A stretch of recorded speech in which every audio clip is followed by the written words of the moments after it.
Hello, everyone. I'm Allie Chandler at OCU Music Therapy, and this is the first gathering of the Creative Care Circle.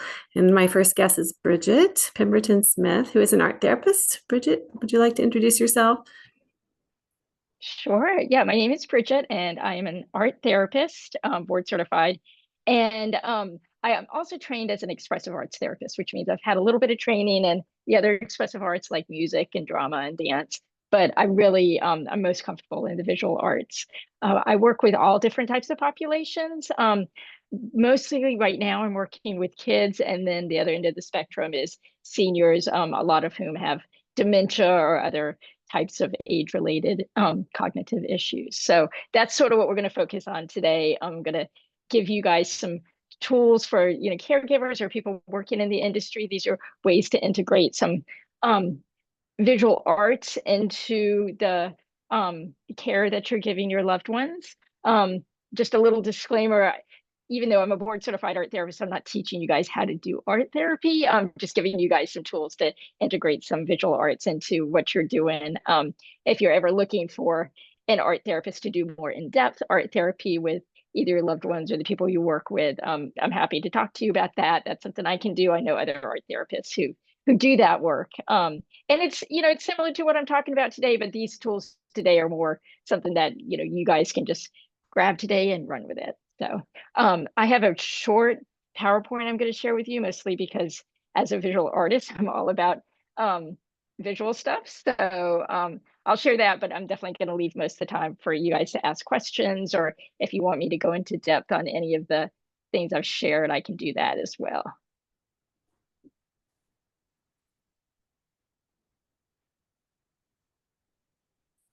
All right. Can everyone see that okay? You should have a screen that says art therapy for people with dementia. Um, so yeah, so these are just some little things that you guys can try at home.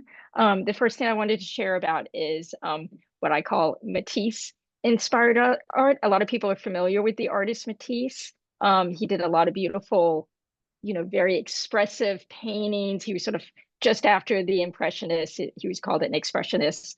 But as he got older, he was wheelchair bound and still wanted to create art. So he started doing these things called cut paper collages. And he would cut out various shapes. And then he had students who worked for him who would put them up on either canvas or a large piece of paper. And he did, just a whole series of these. A lot of people are familiar with his jazz series. Those were some of his cut paper collages. But for me, this is a great thing to do with, whether someone has dementia or just, um, challenges with their hands because of arthritis or anything like that, to come together and cut out shapes. They don't have to be really elaborate shapes, out of paper, and then glue them onto another piece of paper. And to me, just in the spirit of the way Matisse did it, having it be sort of a collaborative art piece where you could have your kids working with their grandparents, or you can work with your loved one, however you guys want to do it. But it's a really great thing to work on together.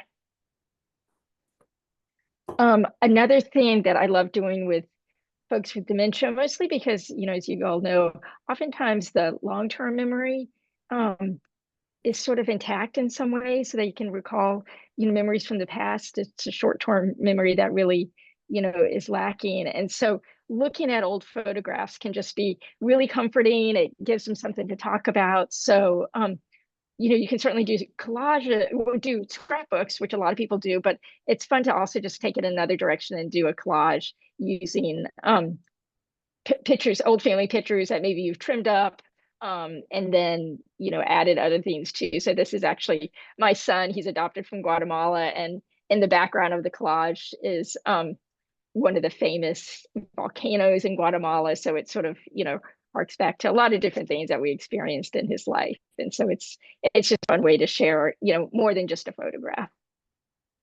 I would suggest, if you're doing collages with seniors, to go ahead and pre-cut the images, um, just to make it a little easier to handle and create the collages.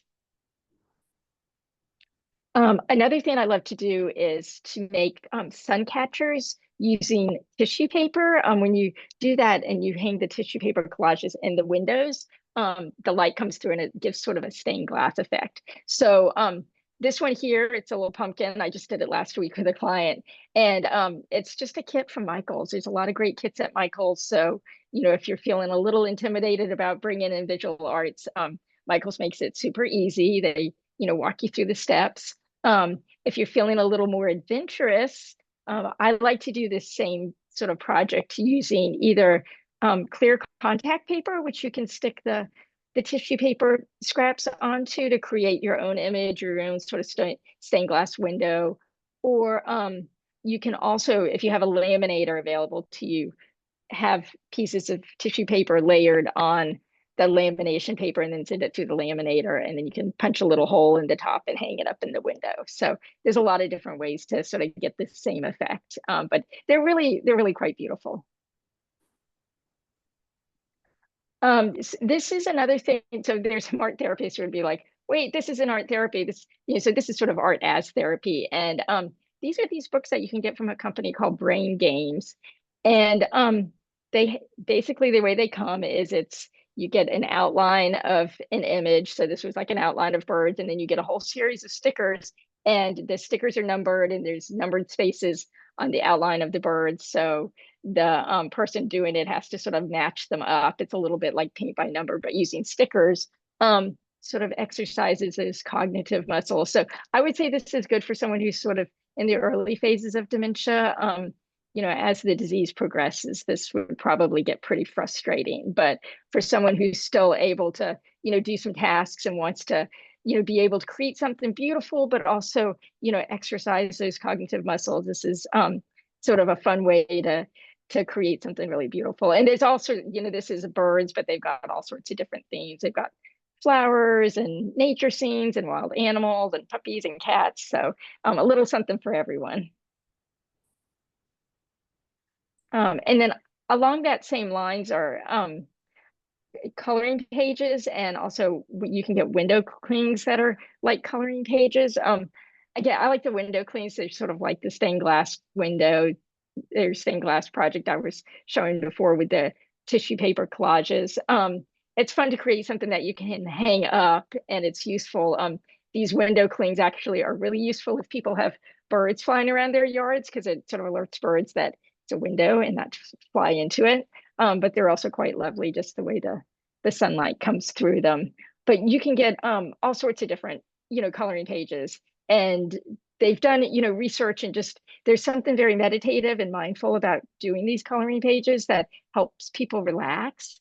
And specifically with mandalas, there's been a lot of research to show that, using that sort of circular shape can be very grounding and relaxing for, all sorts of people, not just people with dementia, but anyone. So as caregivers, it's something you could use for self-care too. But especially, I think for people, earlier on in their disease process, this, creating a sort of structured design like this is possible, but it doesn't have to be really structured. They can color it any way they want, and it still ends up very beautiful.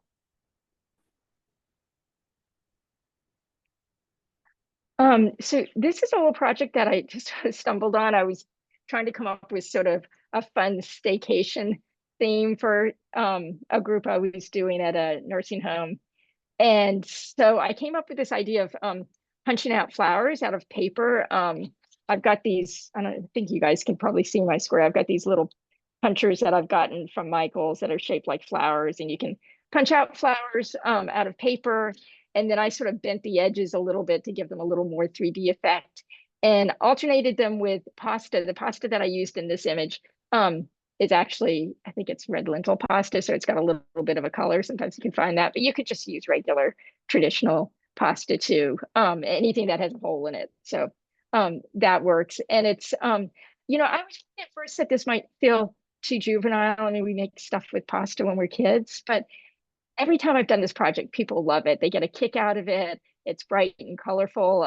If you don't feel like going through the effort of punching out your own flowers, you can just go and get some silk flowers from Michaels, or, they probably have them at, the dollar store or Five Below or whatever, and use those. And just that sort of, exercise of stringing things together, trying to alternate things. It uses a lot of different skills that are, good to practice as we get older. And yeah, I mean, when I've done these, like in nursing homes, all the staff ends up wanting them too. So we have to make a lot of extra ones. So it's a lot of fun. Um, you're probably sort of getting the idea here. I like to do things that feel a little useful. Sometimes, when you're doing art with folks with, any sort of cognitive decline, it can feel like busy work and they don't necessarily want to do it. I find especially that's true of men. They want to do something that's useful. And so these are some coasters that I made. I just got some plain wooden coasters from Michael's. You can probably, find some on Amazon or, other art suppliers. And the gentleman I was working on with these had traveled a lot. And so I knew he would respond well to maps. And so, I had a bunch of old maps and we looked at them and talked about places he'd been. And we picked out a few that, he really related to, or places that he remembered, and, cut out the shape and then glued them onto the wooden coaster. And it was just sort of a fun little memento for him and his wife. I think you could do this whole idea of making coasters using anything, any sort of collage material that evokes memories. So, for me with this client, using maps was great, but there's so many different things you could do. You could even do, photographs of loved ones, or places they've lived, that sort of thing.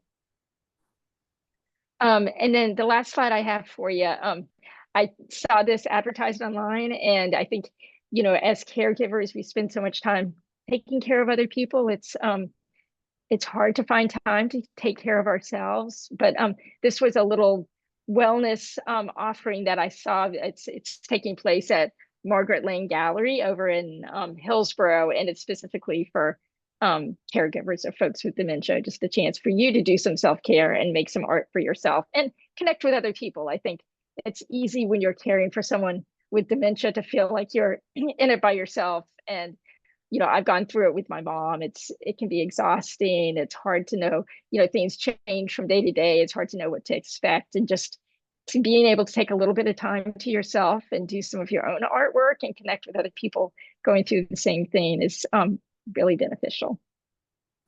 So I will stop sharing. And yeah, I'm open to any questions that people have, or if there's anything that the suggestions I presented stirred in you, maybe some other ideas that you have that you'd like to share with the group. I think that's always great to hear about. It's like I have these ideas, but you don't have to be an art therapist to come up with creative ideas. So I love to hear from other people. Great. Thank you so much. And I know you have a couple of workshops too. I'm going to stop recording after this, but do you want to mention those workshops? Sure. Yeah. Again, so these are workshops that I do through the Art Center in Carborough, and under their listing of classes, it's under their wellness section, because it's more about self-care and just having fun with the arts than me teaching you a specific art skill. But I've got one coming up this weekend on soul collage, which is a collaging process where you make small 5-inch by 8-inch collages, and each one represents an aspect of yourself. And it's actually really powerful. It sounds super simple, but it's people get a lot out of it. It's very insightful. And then the other workshop I'm doing is in November. I believe it's November 10th or the 12th, something. It's towards the beginning of November, and it's called Repairing the Broken Bowl.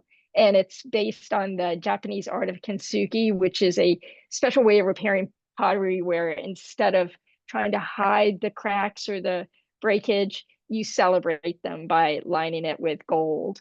And so it's, along with sort of celebrating our brokenness, it's also just sort of embracing that we're each unique, and the things that we may see as damaged or not normal actually can be celebrated as quite beautiful and part of what makes us who we are. So both of those are sort of, fun, introspective workshops that, just give you a chance to get in touch with your own creativity. And they're both offered on the weekends. It's like a several-hour workshop, so you don't have to commit to going to class each week. It's just, one-day thing. So.